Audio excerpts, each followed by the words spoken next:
Preface. In mid-March 1942, some 75 to 80% of all victims of the Holocaust were still alive, while 20 to 25% had perished. A mere 11 months later, in mid-February 1943, the percentages were exactly the reverse. At the core of the Holocaust was a short, intense wave of mass murder. The center of gravity of this mass murder was Poland, where in March 1942, despite 2.5 years of terrible hardship, deprivation, and persecution, every major Jewish community was still intact, and where 11 months later only the remnants of Polish Jewry survived. In a few rump ghettos and labor camps. In short, the German attack on the Jews of Poland was not a gradual or incremental program stretched over a long period of time, but a veritable blitzkrieg, a massive offensive, requiring the mobilization of large numbers of shock troops. This offensive, moreover, came just when the German war effort in Russia hung in the balance, a time period that opened with the renewed German thrust toward the Crimea and the Caucasus, and closed with the disastrous defeat at Stalingrad. If the German military offensive of 1942 was ultimately a failure, the blitzkrieg against the Jews, especially in Poland, was not. We have long known how the Jews, in the major ghettos especially Warsaw and Lodz, were murdered. But most Polish Jews lived in smaller cities and towns whose populations were often more than 30% Jewish, and in some cases even 80 or 90%. How had the Germans organized and carried out the destruction of this widespread Jewish population? And where had they found the manpower, during this pivotal year of the war, for such an astounding logistical achievement in mass murder? The personnel of the death camps was quite minimal. But the manpower needed to clear the smaller ghettos, to round up and either deport or shoot the bulk of Polish Jewry, was not. My search for the answers to these questions led me to the town of Ludwigsburg, near Stuttgart. Here is located the Central Agency for the State Administrations of Justice, Zentralstelle der Landesjustizverwaltungen, the Federal Republic of Germany's Office for Coordinating the Investigation of Nazi Crimes. I was working through their extensive collection of indictments and judgments for virtually every German trial of Nazi crimes committed against the Jews of Poland when I first encountered the indictment concerning Reserve Police Battalion 101, a unit of the German Order Police. Though I had been studying archival documents and court records of the Holocaust for nearly 20 years, the impact this indictment had upon me was singularly powerful and disturbing. Never before had I encountered the issue of choice so dramatically framed by the course of events, and so openly discussed by at least some of the perpetrators. Never before had I seen the monstrous deeds of the Holocaust so starkly juxtaposed with the human feces of the killers. It was immediately clear from the indictment, which contained quite extensive verbatim quotations from pre-trial interrogations of battalion members, that the case was based upon an unusually rich collection of testimonies. Moreover, many of these testimonies had a feel of candor and frankness conspicuously absent from the exculpatory, alibi-laden, and mendacious testimony so often encountered in such court records. The investigation and legal prosecution of Reserve Police Battalion 101 had been a decade-long process, 1962 to 1972, conducted by the Office of the State Prosecutor Staatsanwaltschaft in Hamburg. This office, surely one of the most diligent and committed prosecutors of Nazi crimes in all of the Federal Republic, still had custody of the court records relating to the case, and I successfully applied for permission to see them.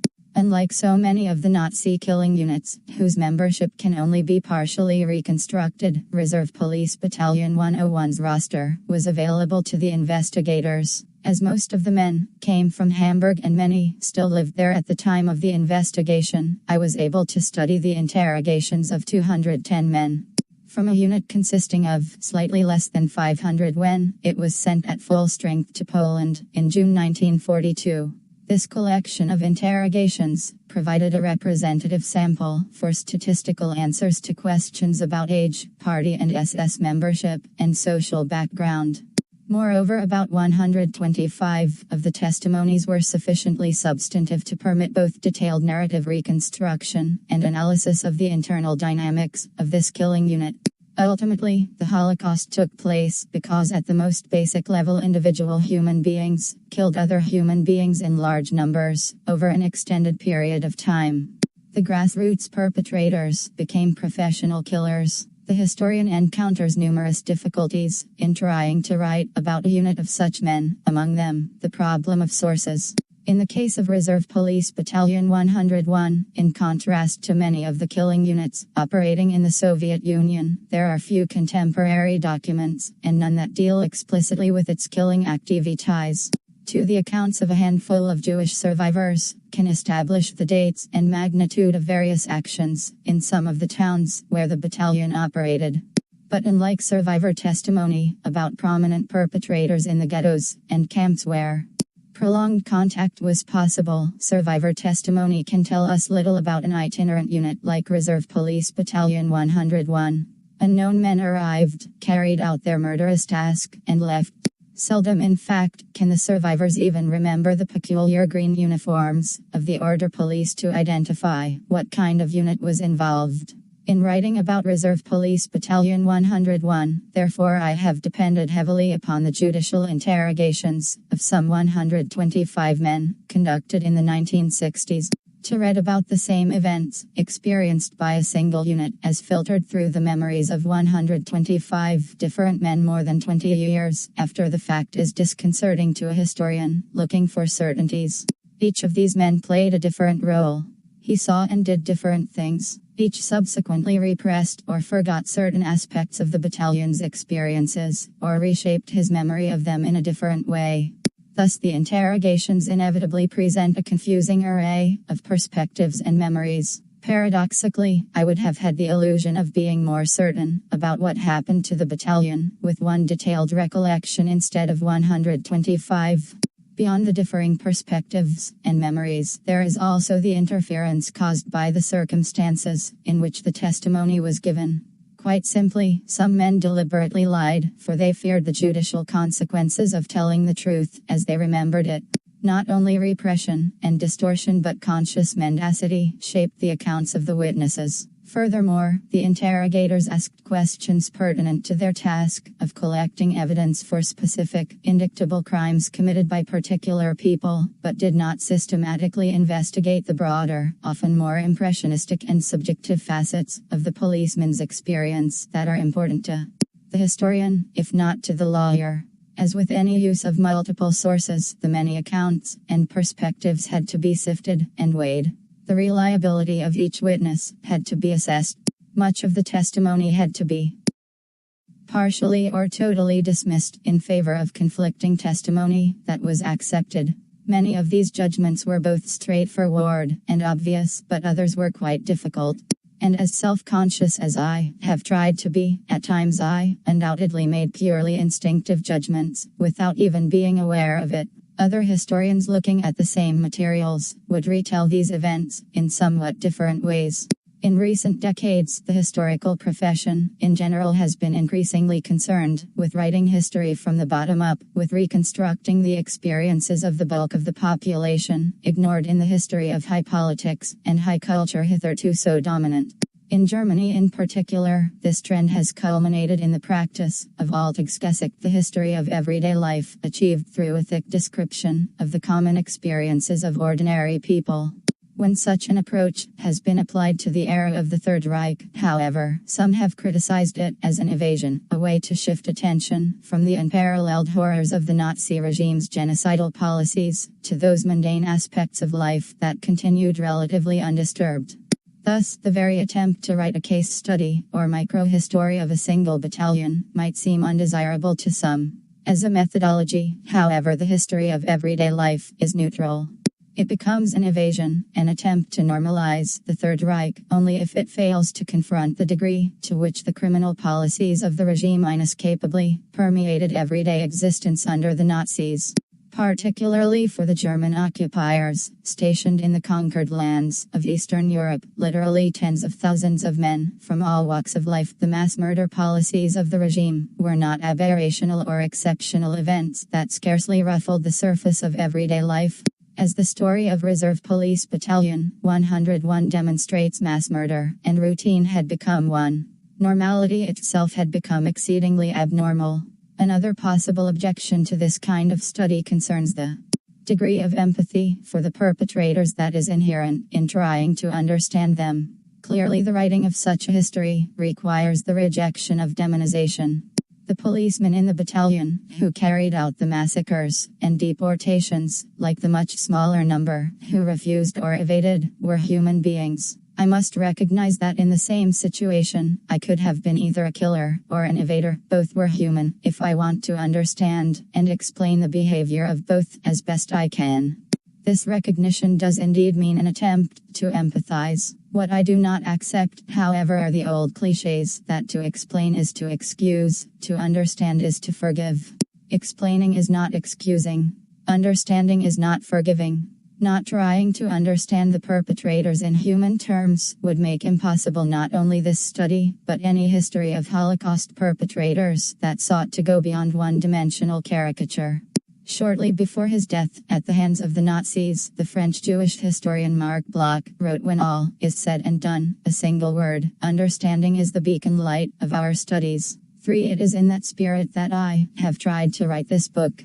One condition placed upon my access to the judicial interrogations must be made clear. Regulations and laws for the protection of privacy have become increasingly restrictive in Germany, especially in the past decade.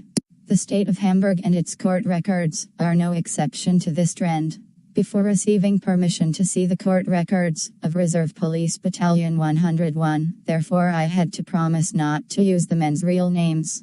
The names of the battalion commander, Major Wilhelm Trapp, and the 3 company commanders, Captain Wolfgang Hoffmann, Captain Julius Wolauf, and Lieutenant Hartwig Nade, appear in other documentation in archives outside Germany.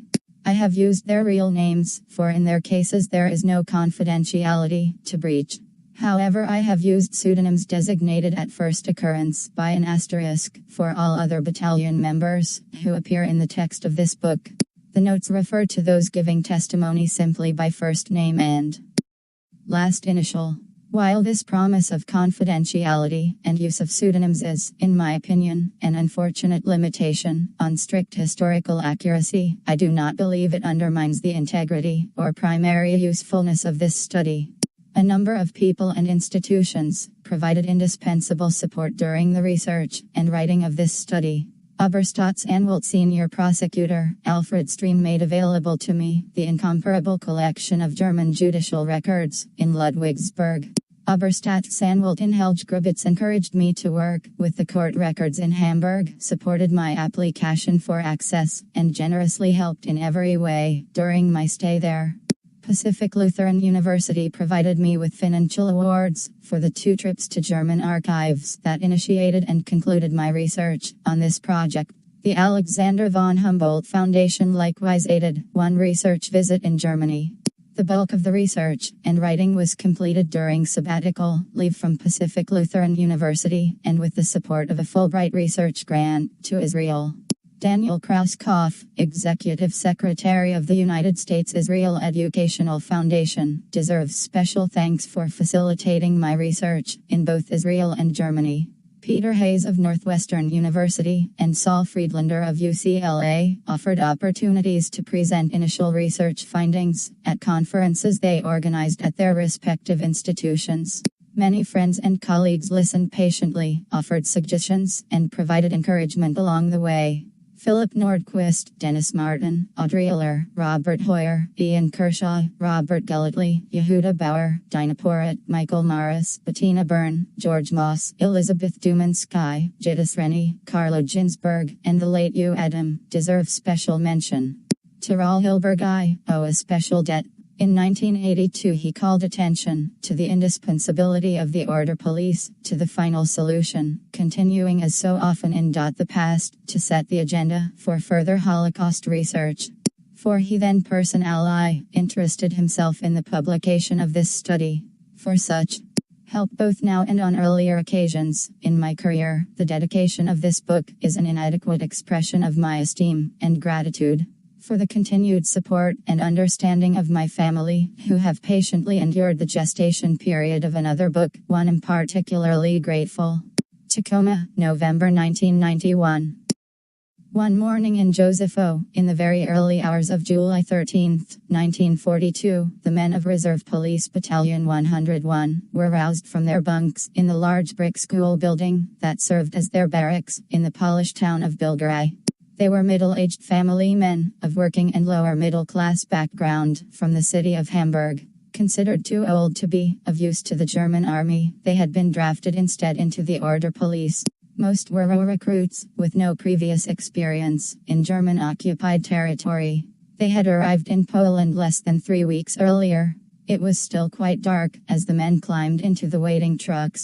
Each policeman had been given extra ammunition, and additional boxes had been loaded onto the trucks as well when they were headed for their first major action, though the men had not yet been told what to expect. The convoy of battalion trucks moved out of Bilgeraj in the dark, heading eastward on a jarring washboard gravel road. The pace was slow, and it took an hour and a half to 2 hours to arrive at the destination, the village of J6ZEF6W, a mere 30 kilometers away. Just as the sky was beginning to lighten, the convoy halted outside J6ZEFOW. It was a typical Polish village of modest white houses, with thatched straw roofs. Among its inhabitants were 1,800 Jews. The village was totally quiet. The men of Reserve Police Battalion 101 climbed down from their trucks and assembled in a half circle around their commander, Major Wilhelm Trapp, a 53-year-old career policeman, affectionately known by his men as Papa Trapp. The time had come for Trapp to address the men and inform them of the assignment the battalion had received.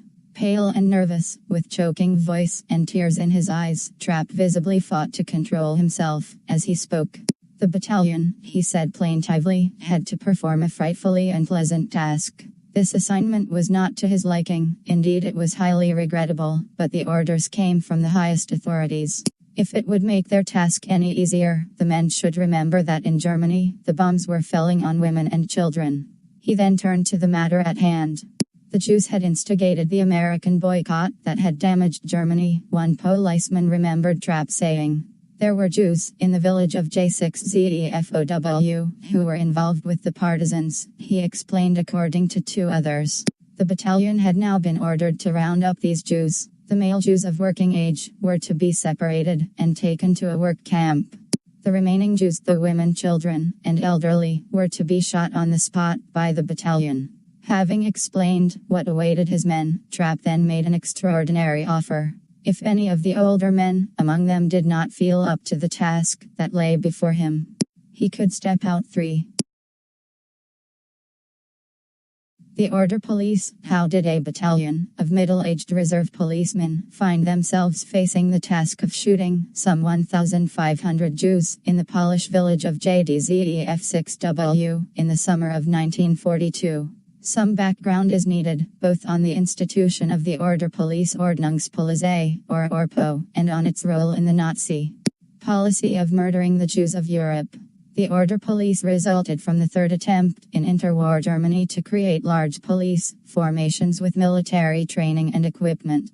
In the wake of the German defeat in World War I, revolution broke out in Germany. As the army dissolved, military officers and government officials, fearful of being swept away by revolutionary forces, organized counter-revolutionary paramilitary units known as the Freikorps. When the domestic situation stabilized in 1919, many of the Freikorps men were merged with regular police into large formations, stationed in barracks and on hand to combat any further resurgence of the revolutionary threat.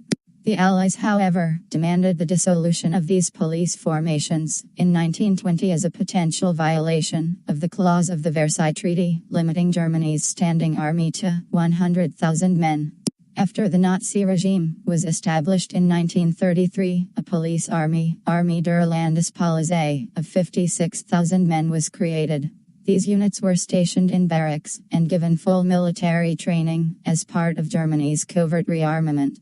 When Hitler openly defied the disarmament provisions of the Versailles Treaty and reintroduced military conscription in 1935, the police army was merged into the rapidly enlarging regular army to provide cadres of commissioned and non-commissioned officers.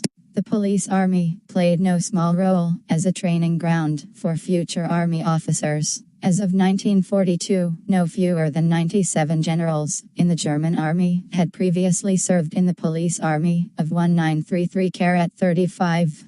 To the preservation of large military formations within the police had to await the appointment of Heinrich Himmler, already head of the SS, as chief of German police in 1936, with jurisdiction over all police units in the Third Reich. Himmler divided the various German police into two branches, each under a main office, in Berlin. Under the security police Sicherheitspolizei, main office of Reinhard Heydrich, were the notorious secret state police Geheimstaatspolizei, or Gestapo, to combat the regime's political enemies, and the criminal police Kriminalpolizei, or Kripo, which was basically a detective force for non-political crimes. The second branch of the police was the Order Police main office, under Kurt Dalluage.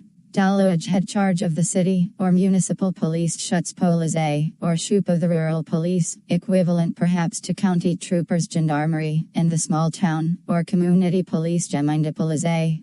By 1938 Dalluage had over 62,000 policemen under his jurisdiction. Nearly 9,000 of them were organized into police companies, called Polizeihandwerkschafen of 108 men each. In each of 10 cities in Germany, 3 police companies were brought together into yet larger police training units, Polizeiausbildungsabteilungen. In 1938 and 1939, the Order Police expanded rapidly, as the increasing threat of war gave prospective recruits a further inducement. If they enlisted in the Order Police, the new young policemen were exempted from conscription into the army. Moreover, because the police battalions, like U.S. National Guard units, were organized regionally, they seemed to offer the guarantee of completing one's alternative to regular military service not only more safely, but closer to home. With the outbreak of war, in September 1939, the Order Police had reached a strength of 131,000 men.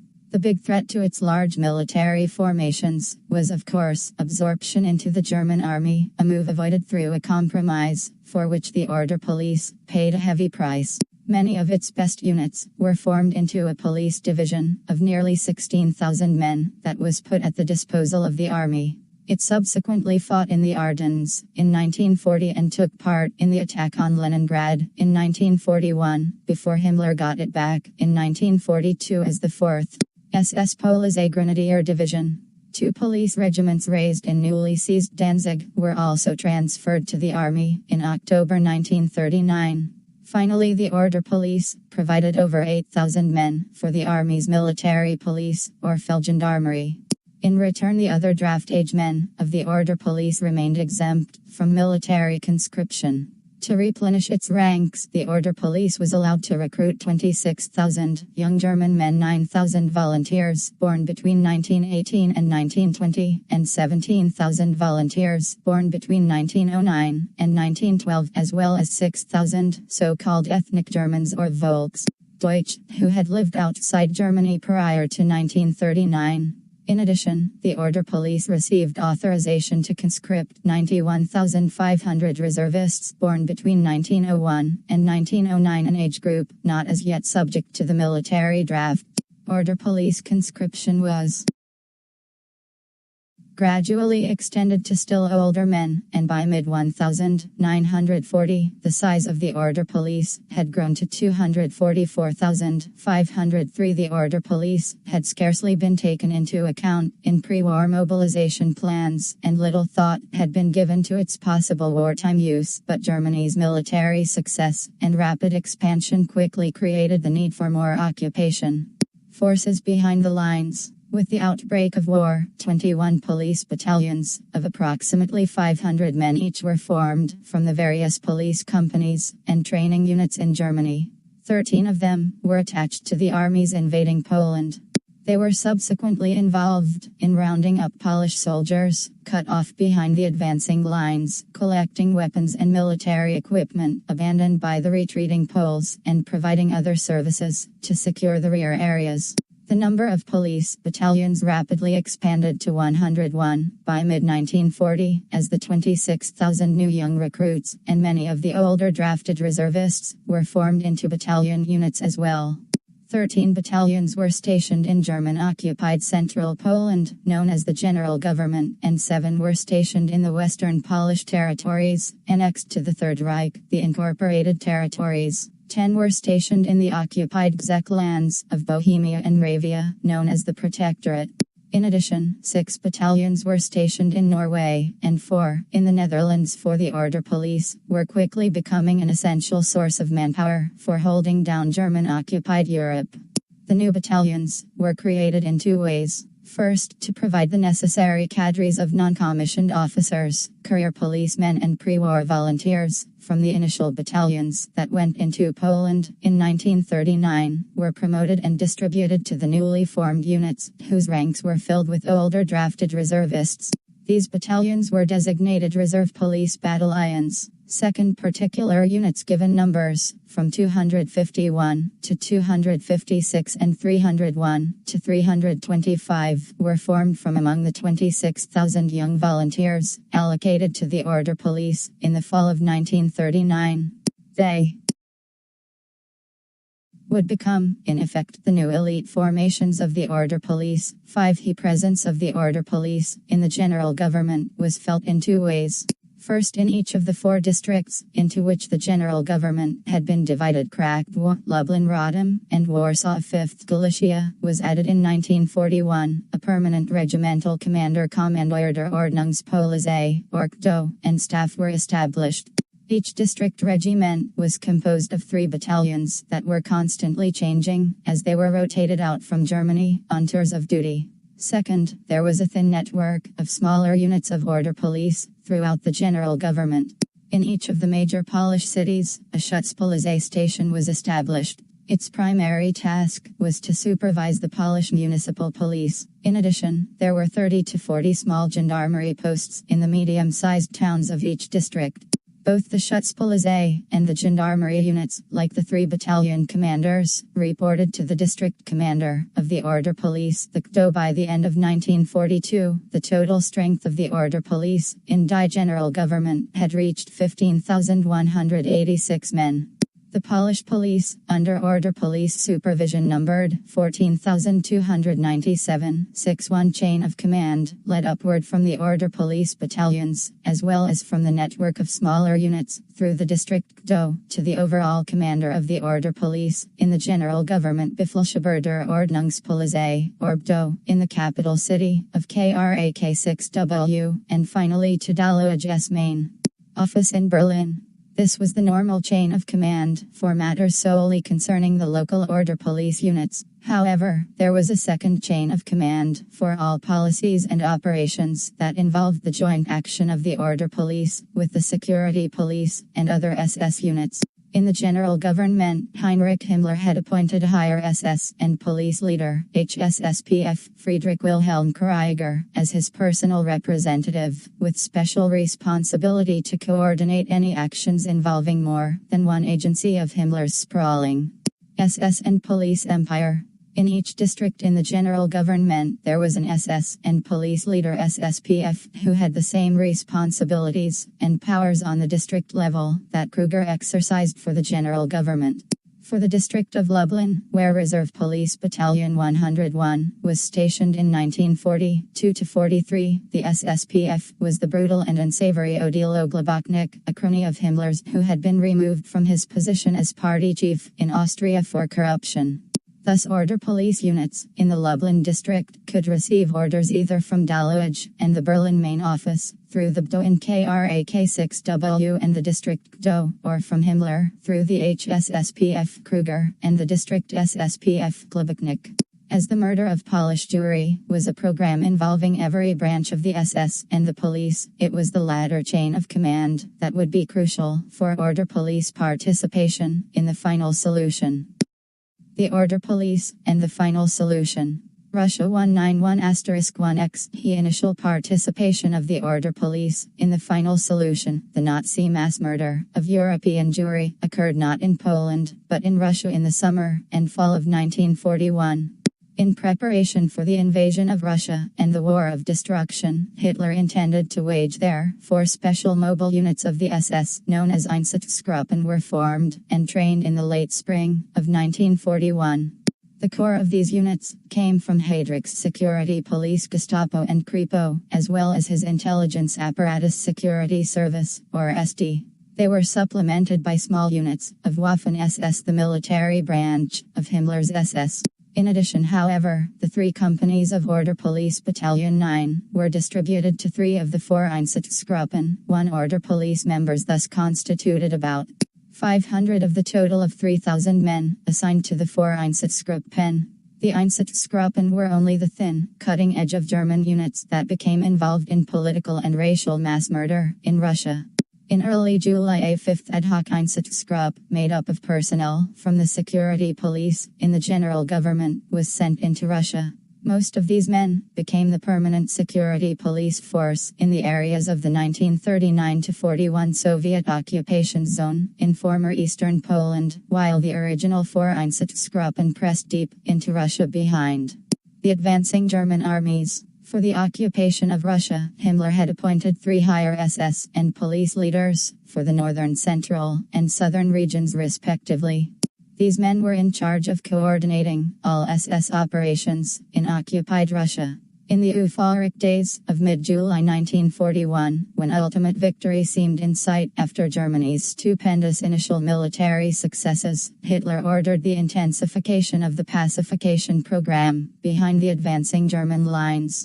On July 16 he announced that Germany would never withdraw from its newly won territories in the east. Instead, he would create there a Garden of Eden, taking all necessary measures to accomplish this. It was fortunate that Stalin had given the order for partisan warfare, Hitler said, because it gives us the opportunity to exterminate anyone who is hostile to us. Naturally, the vast area must be pacified as quickly as possible. This will happen best through shooting anyone who even looks askance at us. Himmler was not slow to respond to such exhortations from his master.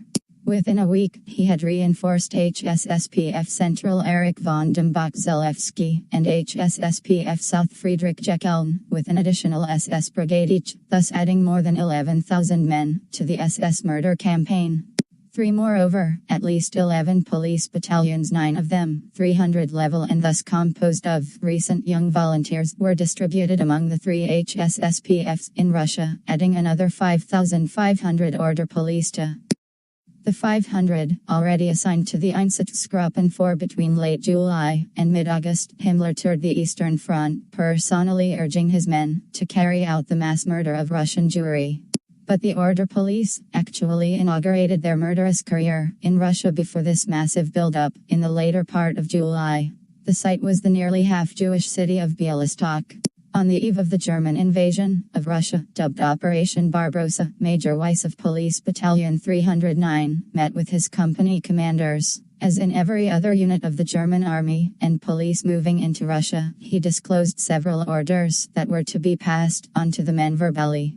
The first was the notorious Kommissarbefehl, or Commissar order, according to which so-called political commissars, all communist functionaries in the army as well as those in the civil administration, suspected of being in any way anti-German, were to be denied prisoner of war status and executed.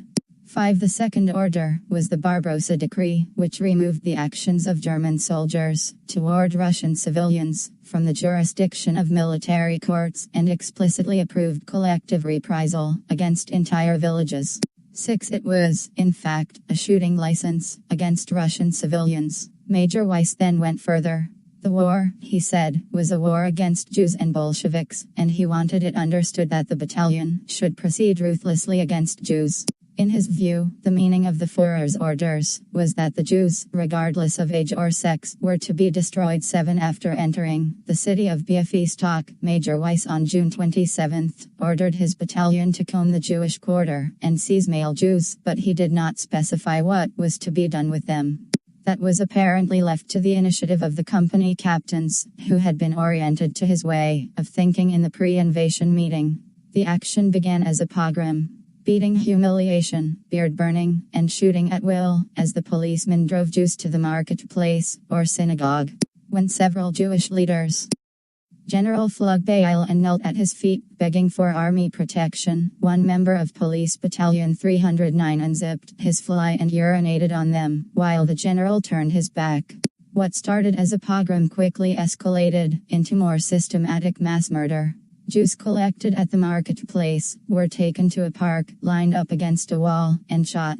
The killing lasted until dark. At the synagogue, where at least 700 Jews had been collected, gasoline was poured at the entryways. A grenade was tossed into the building, igniting a fire. Police shot anyone trying to escape.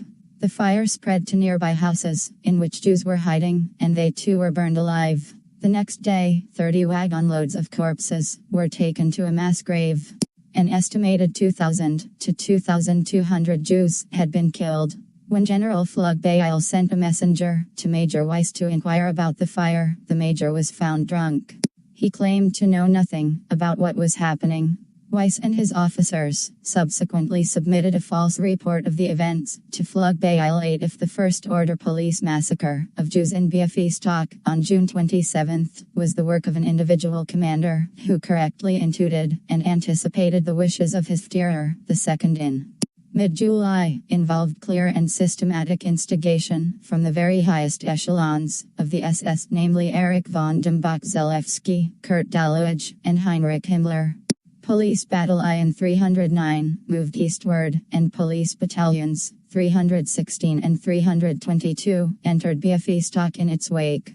The official daily record, or war diary Kriegstagebücher, and various reports and orders of Police Battalion 322 are among the rare surviving order police documents that have reached the West from Soviet archives.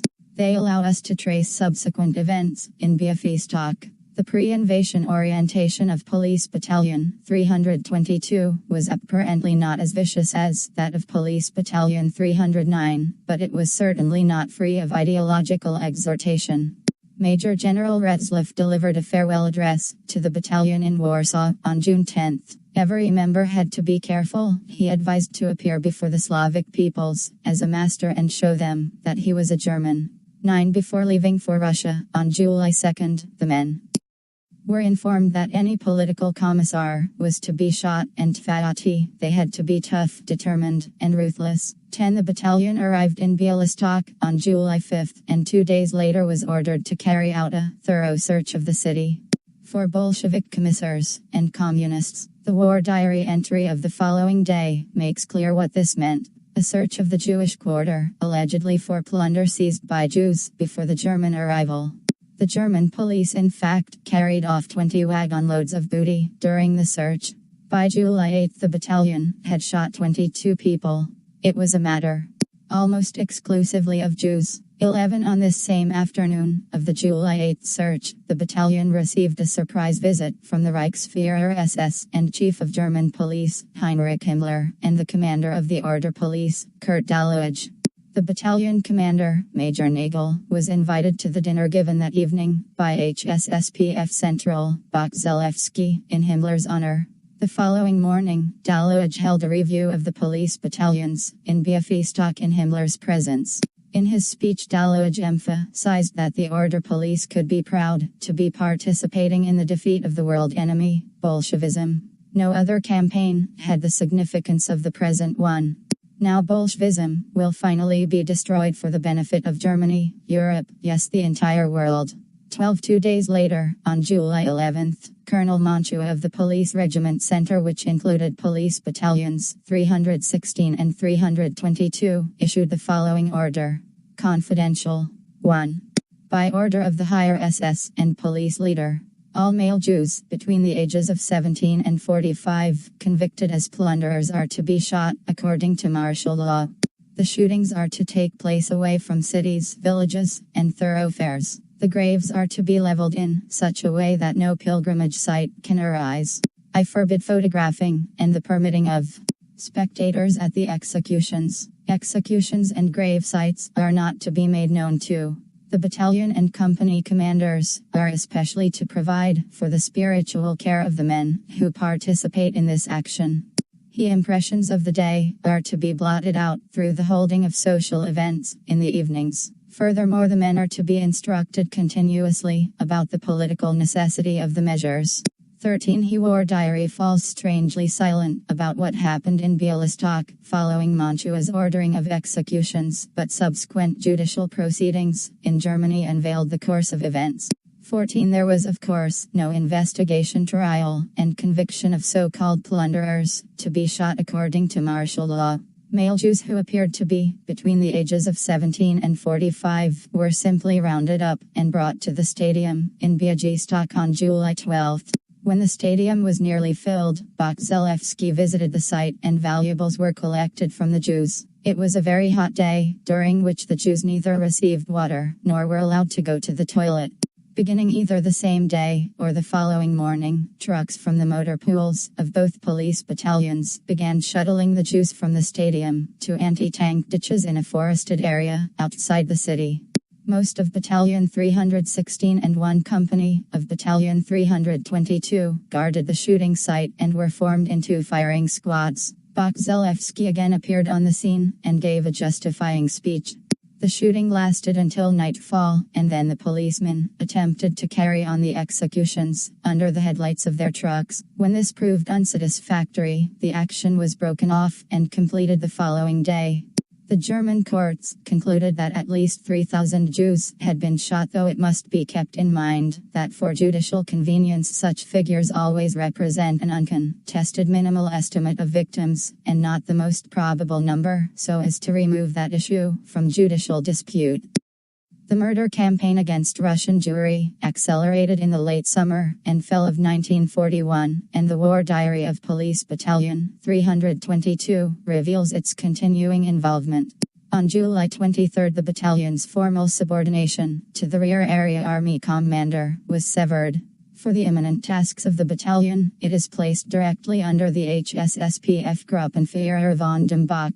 15. As the three companies of Police Battalion 322 moved from Białystok to Minsk during the month of August, Lieutenant Rebel's 3rd Company particularly distinguished itself by ongoing executions of Jews in its path. Following sweeps by the 3rd Company through the forest regions around Białystok on August 2, the War Diary noted, before departure 3D Company must carry out the liquidation of Jews. 16. Rebel subsequently reported, in the early morning hours of August 10, the liquidation of the Jews lodged in the Białystok prisoner collection camp was carried out by 3D Company. 77 male Jews between 16 and 45 were shot. The action was performed without incident. There was not a single case of resistance. 17. This was not an isolated action, for 5 days later Rebel reported the Jewish action in Rivkamala was carried out by 3D Company on August 15, 1941. In it 259 women and 162 children were moved to Kobrin.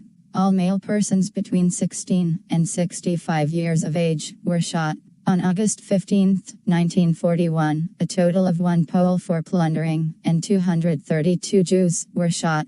The Jewish execution was performed smoothly and without incident. 18. By late August, the battalion was in Minsk, where Zelewski and Daluj met on August 29.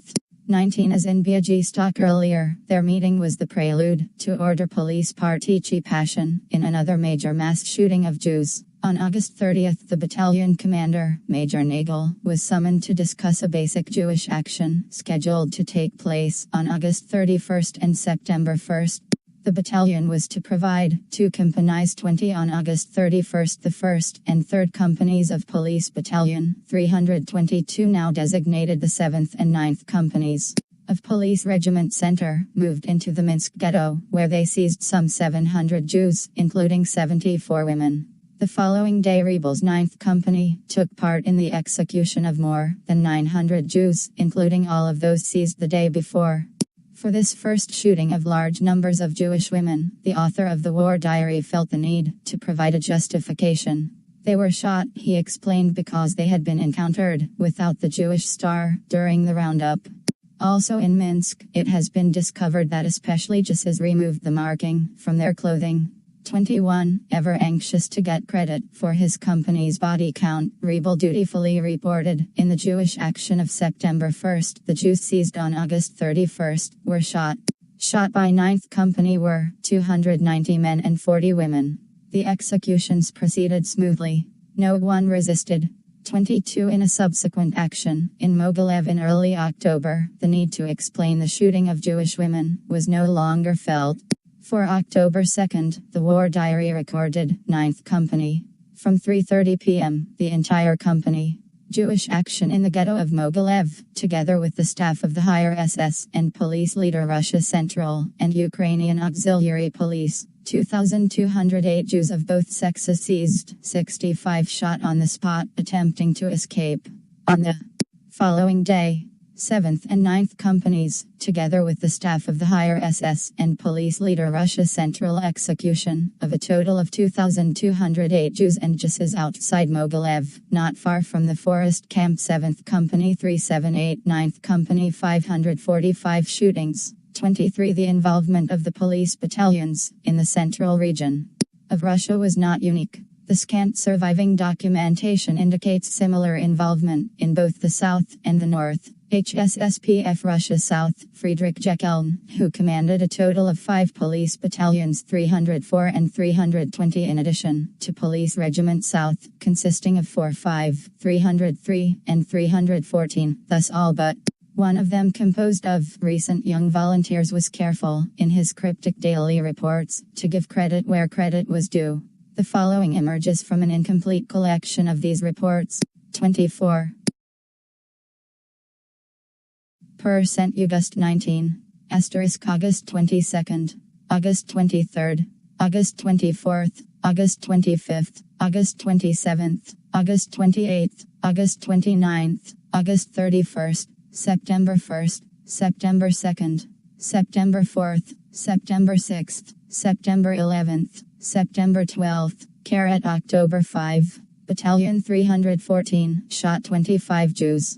Battalion 45 at Slavuta shot 522 Jews. Battalion 45 shot 66 and 471 Jews in 2 actions. Battalion 314 shot 367 Jews in a cleansing action. Battalion 314 shot 294 Jews. Battalion 45 shot 61 Jews, and the police squadron, horse-mounted police, 113 Jews.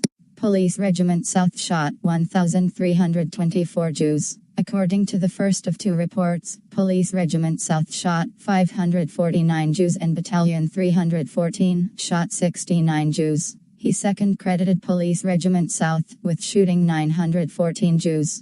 Police Regiment South shot 369 Jews. Battalion 320 provided the cordon, while the staff company of the HSSPF shot 15,000 Jews at Kamenets-Podolsky on August 26 to 27th, and another 7,000 on August 28.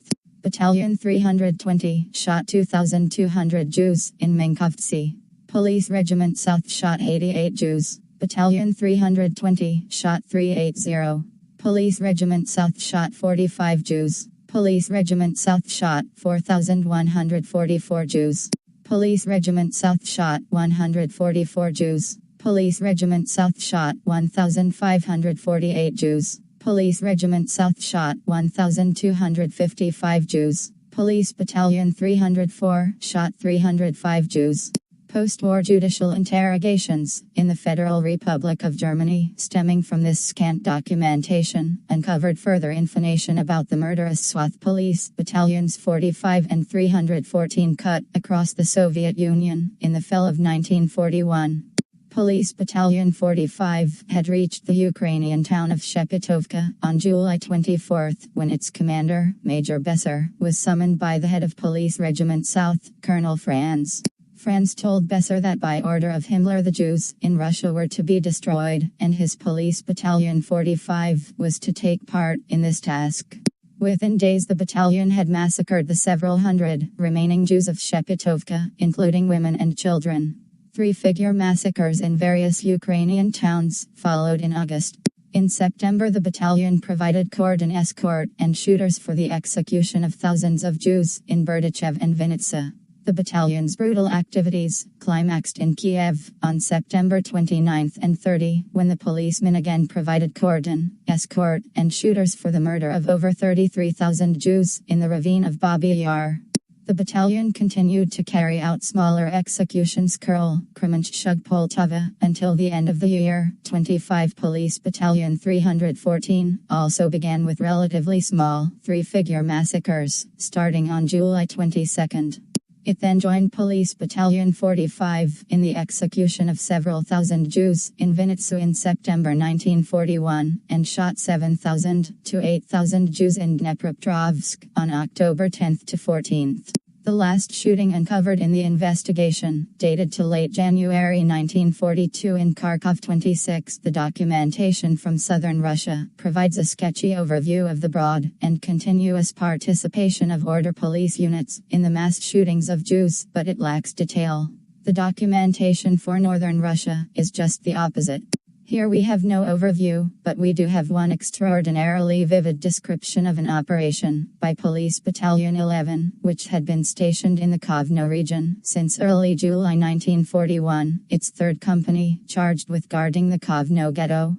27 In mid-October, the battalion commander was sent to Minsk, with 2 companies of Battalion 11, and 2 companies of Lithuanian Auxiliary Police, the operations officer of the 707th Security Division gave the policemen their first task, which they later claimed to be the first of only 2 such actions: the execution of all Jews in the village of Smolovichi, east of Minsk, as an alleged deterrent and warning to the civilian population not to help the partisans.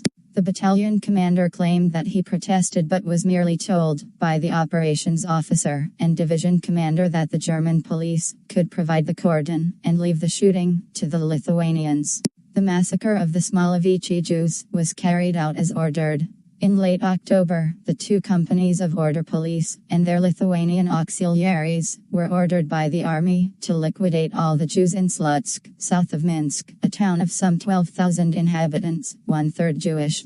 Again, the measure was justified as a deterrent for the protection of German troops. What happened in Slutsk on October 27 was the subject of a report from the head of the German civil administration, there to his boss, Wilhelm Kube, in Minsk.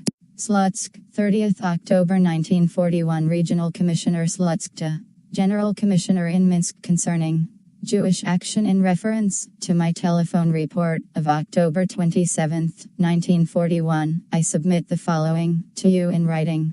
On the morning of October 27, about 8 o'clock, a first lieutenant of Police Battalion 11 from Kovno, Lithuania, appeared. He introduced himself as the adjutant of the battalion commander of the security (sic right) police. The first lieutenant declared that the police battalion had been assigned the task of carrying out the liquidation of all Jews in the city of Slutsk within 2 days. The battalion commander was approaching with a force of 4 companies, 2 of them Lithuanian auxiliaries, and the action had to begin immediately. I thereupon answered the first lieutenant that in any case I first of all had to discuss the action with the commander.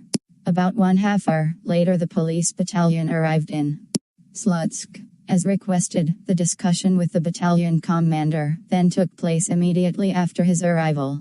I explained first of all to the commander that it would scarcely be possible to carry out the action without prior preparation, because all the Jews had been sent to work and there would be frightful confusion. At the very least, he was obligated to give 1 day's notice. I then asked him to postpone the action for 1 day.